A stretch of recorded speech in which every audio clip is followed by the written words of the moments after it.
اعوذ باللہ من الشیطان الرجیم بسم اللہ الرحمن الرحیم۔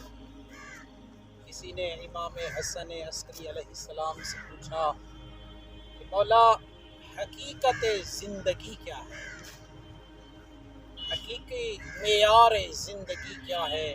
تو امام علیہ السلام نے ارشاد فرمایا کہ باطل کو ترک کر دو۔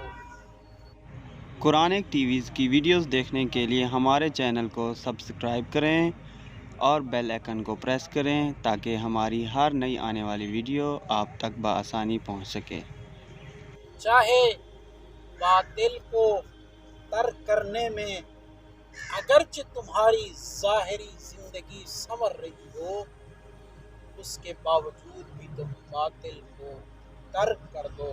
اور پھر فرمایا کہ ہمیشہ حق بات کہو، اگرچہ حق بات کہنے میں تمہیں ہلاکت ہی کیوں نہ ہو، تمہیں بہت زیادہ نقصان ہی اٹھانا پڑے، تم حق بات کہو۔ اور یہی حقیقی زندگی ہے اور یہی معیار زندگی ہے۔ السلام علیکم ورحمۃ اللہ۔